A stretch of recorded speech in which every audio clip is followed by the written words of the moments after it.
amiga Emi me ha llamado y me ha traído a Nilu, que ya le conocéis de otros capítulos.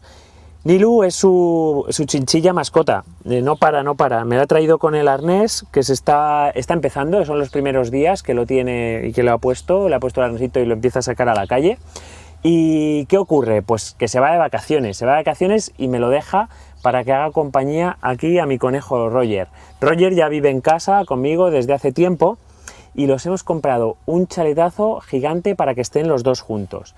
Y este vídeo va precisamente de esto, de enseñaros a que los dos animales puedan convivir juntos y se lleven bien y puedan estar en el mismo territorio. ¿Y cómo se hace esto? Pues hombre, en primer lugar, sentido común. Vamos a ver qué animales elegimos para que estén juntos. No podemos juntar a un perro y un gato que no se conocen, lo mismo que no podemos juntar a un hurón y un conejo que no se conocen. Nunca juntaremos a un predador con una presa, pero en principio un conejo y una chinchilla se pueden llevar fenomenal. Paso número 1, que se conozcan en un territorio neutral.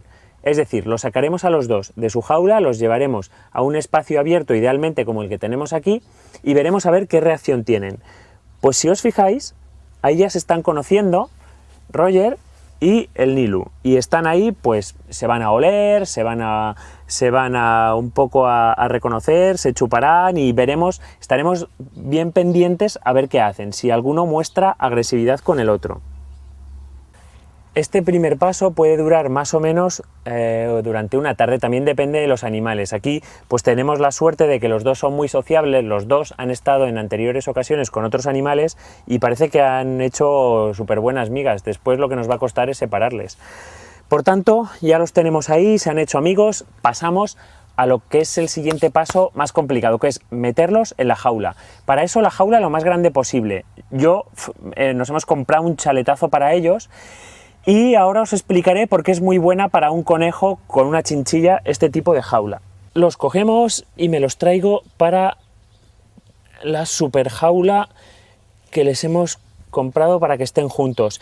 Y esta jaula tiene un montón de cosas buenas. Lo primero, el espacio, pero para que vivan un conejo y una chinchilla es ideal. ¿Por qué?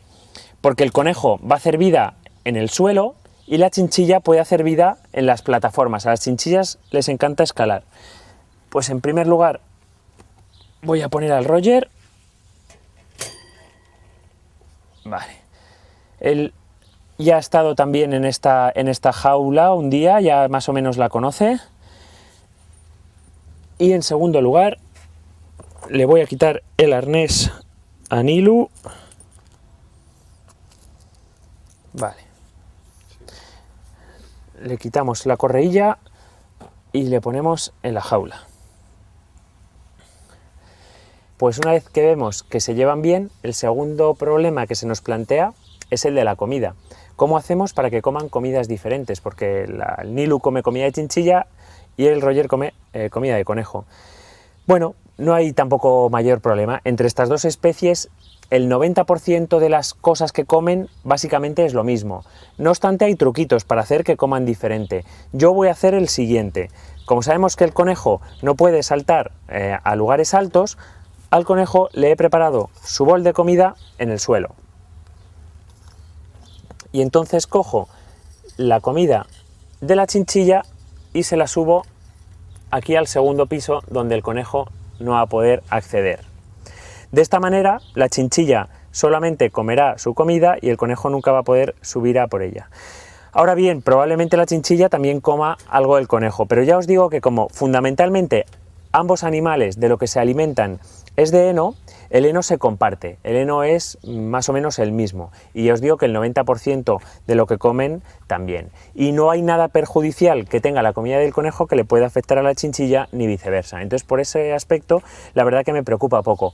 A otros animales que podáis juntar que su alimentación sí sea bastante diferente, lo que podéis hacer es alimentarlos en un momento del día donde estén separados. Se les acostumbra a que coman en ese momento, se les separa uno en un lado, otro en otro y ya está. No hay tampoco mayor problema. Y para terminar, sí que os quería comentar una curiosidad que hace poco he visto en el telediario. ¿Sabéis que ha salido ya un estudio científico que dice que los niños que se crían con mascotas son mucho más sanos?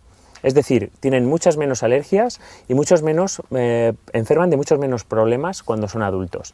Así que nada, Os animo a que tengáis mascotas, nos entretienen mucho, nos divierten mucho, pero hay que ser muy responsables con ellos.